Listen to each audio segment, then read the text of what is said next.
नमस्कार दोस्तों। तो आज हम डेंगू और चिकनगुनिया के बारे में जानेंगे। इसके क्या लक्षण होते हैं, क्या रिस्क फैक्टर है और कौन सा टेस्ट इसमें हम लोग करवा सकते हैं। और अभी तक हमारा चैनल आपने अगर सब्सक्राइब नहीं किया है तो कर लीजिए। इस तरह का वीडियो आपके पास हम लेके आते ही रहेंगे। तो हम बात कर रहे थे डेंगू और चिकनगुनिया पर। जब डेंगू का संक्रमण गंभीर रूप ले लेता है तो डेंगू रक्तस्रावी बुखार या डेंगू हेमोरेजिक फीवर के नाम से हम लोग जानते हैं। इसमें भारी मात्रा में हेवी ब्लीडिंग और ब्लड प्रेशर अचानक नीचे स्तर पर गिर जाता है और इसमें मृत्यु का संभावना बढ़ जाता है। DHF को डेंगू शॉक सिंड्रोम के नाम से भी हम लोग जानते हैं। डेंगू हल्का या गंभीर दोनों हो सकता है। ऐसे में इसके लक्षण खासकर बच्चों और किशोरों में वो दिखता नहीं है, क्योंकि बच्चों में इम्यूनिटी जो होता है वो बड़ों की अपेक्षा में ज्यादा होता है। 7 दिनों के बाद में डेंगू का लक्षण दिखना शुरू होता है, जिसमें प्रारंभिक अवस्था में सिर दर्द, बुखार, मांसपेशियों में दर्द, उल्टी आना, जी मिचलाना, आंखों के पिछले हिस्से में दर्द होना, त्वचा में लाल लाल चकत्ते हैं तो पड़ जाना।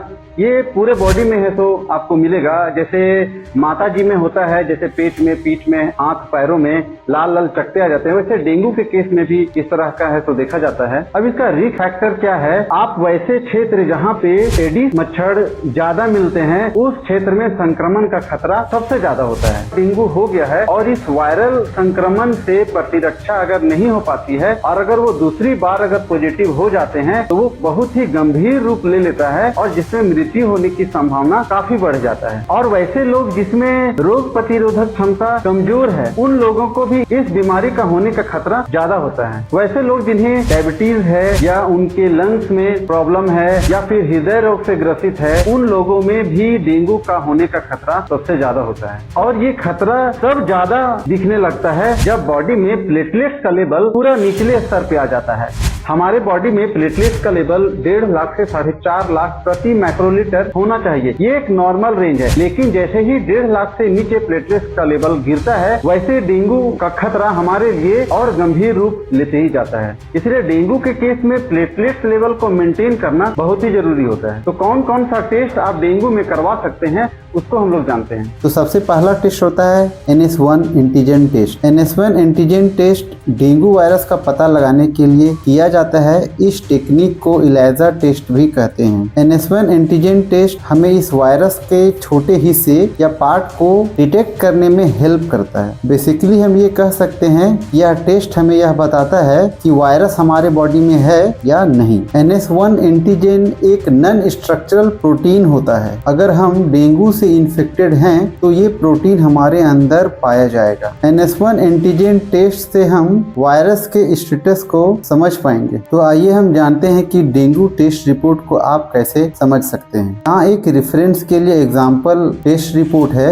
नेगेटिव टेस्ट के लिए वैल्यू रेंज 9 से कम रहेगा और पॉजिटिव टेस्ट के लिए रेंज 11 से ऊपर। और ये सब एक्चुअली एंटीजन यूनिट है। इस पर्टिकुलर रिपोर्ट में वैल्यू 2.31 है, मतलब आपको डेंगू नहीं है। मान लेते हैं कि वैल्यू 13.5 है तो टेस्ट पॉजिटिव है, यानी आपको डेंगू है। अब हम समझते हैं कि क्यों हमें टेस्ट फीवर आने के 7 दिन के अंदर करवाना जरूरी है। हमें जब भी डेंगू का इन्फेक्शन होता है हमारा बॉडी खुद भी स्पेसिफिक एंटीबॉडी बनाने के लिए रिस्पॉन्ड करता है। बॉडी में कितनी एंटीबॉडी प्रोड्यूस हुई है ये जानने के लिए और भी टेस्ट हैं।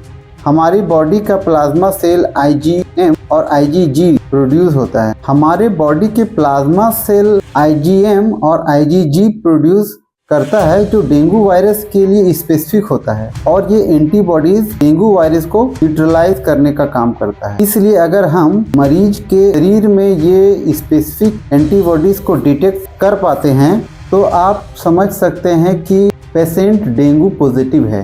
अब हम इसके पीछे के इम्यून काइनेटिक्स को समझने का कोशिश करते हैं। अगर डेंगू का इन्फेक्शन 7 से 10 दिनों के बीच का है तो हमारे बॉडी में IgM का लेवल इंक्रीज हो जाएगा, जिसे आप एलिजा टेस्ट से मॉनिटर कर सकते हैं। और अगर IgG एंटीबॉडी का लेवल इंक्रीज हुआ है तो आप समझ लीजिए कि आपका इन्फेक्शन 20 से 30 दिनों का है, जो आप एलिजा टेस्ट से मॉनिटर कर सकते हैं। डेंगू वायरस के लिए कुछ और भी स्पेसिफिक टेस्ट होते हैं, जैसे कि TMB124 real time quantitative PCR test. अब इस टेस्ट में हम पेशेंट का सैंपल से वायरस स्पेसिफिक आरएनए के बारे में स्टडी कर सकते हैं और ये टेस्ट हमें वायरस के स्टेरोटाइप के बारे में भी बताता है, मतलब एग्जैक्टली किस टाइप का वायरस ने पेशेंट को इन्फेक्ट किया है। यह टेस्ट आमतौर पर रिसर्च के लिए किया जाता है कि स्पेसिफिक एरिया में किस वायरस का प्रकोप ज़्यादा है। डेंगू वायरस का कौन सा स्टेरोटाइप डोमिनेंट है, लेकिन यह टेस्ट पर्सनल टेस्ट के लिए सूटेबल नहीं है। और जानकारी अच्छा लगा हो तो चैनल को सब्सक्राइब कर लीजिएगा ताकि ढेर सारा इस तरह का वीडियो आपके तक हम लेके आते रहें। मच्छरों से बचने के लिए वैसे भी मैंने पहले वीडियो बना रखा है, तो ये वाला वीडियो आप लोग जरूर देखें ताकि आप इस वाहक जनित रोग लोग बच सके। धन्यवाद।